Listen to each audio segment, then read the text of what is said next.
ഉയിരായി മാറവേ നിഴൽ മായവേ ഒരേ സ്വരം. നമസ്കാരം. നമ്മൾ ഇന്ന് എത്തിയിരിക്കുന്നത് കരിമ്പുകയം കോസ്വേയിലാണ്. നമ്മുടെ എരുമേലി പഞ്ചായത്ത് അതുപോലെ തന്നെ കാഞ്ഞിരപ്പള്ളി പഞ്ചായത്തുകളെ തമ്മിൽ ബന്ധിപ്പിക്കുന്ന കോസ്വേകളിൽ ഒന്നാണിത്. ഇവിടെയാണ് ഏകദേശം നമുക്ക് കാണാൻ സാധിക്കുന്നത് വൻതോതിലൊരു നാശനഷ്ടം ഉണ്ടായിരിക്കുന്നത് നമുക്ക് കണ്ടു കഴിഞ്ഞാൽ മനസ്സിലാവും. കാരണം റോഡിന്റെ ഒരു ഭാഗം ഭാഗികമായിട്ട് തകർന്നിരിക്കുകയാണ്. എരുമേലി പഞ്ചായത്തിൽ നിന്ന് കാഞ്ഞിരപ്പള്ളി കടക്കുന്ന ഈ വശത്ത് ഏകദേശം ഭാഗികമായിട്ട് ഈ തരത്തിലാണ് തകർച്ച ഉണ്ടായിട്ടുള്ളത്.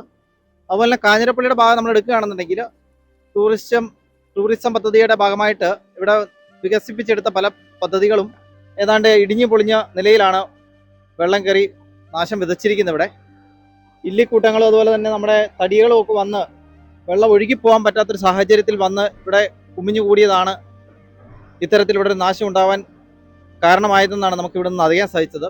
ഇവിടെയുള്ള പ്രശ്നം എന്തെന്ന് വെച്ചാൽ ഈ പ്രദേശത്ത് സഞ്ചരിക്കാനായിട്ട് ഉണ്ടായിരുന്നത് ഏക ഒരു ബസ് മാത്രമായിരുന്നു, തോമസൻ എന്ന് പറയുന്നത്. ആ ഒരു ബസ് ഇപ്പം സർവീസ് പൂർണ്ണമായിട്ടും നിർത്തിയിരിക്കുകയാണ്.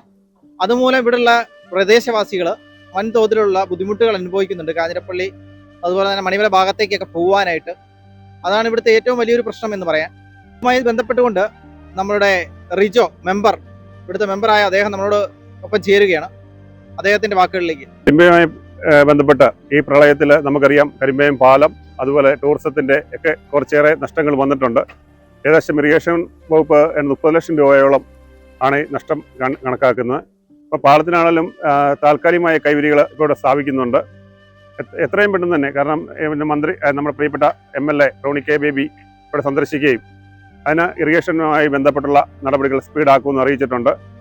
ഈ നടപടികൾ സ്വീകരിച്ചാൽ മാത്രമേ ഈ പ്രദേശത്തേക്ക് ഒരു ബസ് ഉള്ള റൂട്ടാണ്.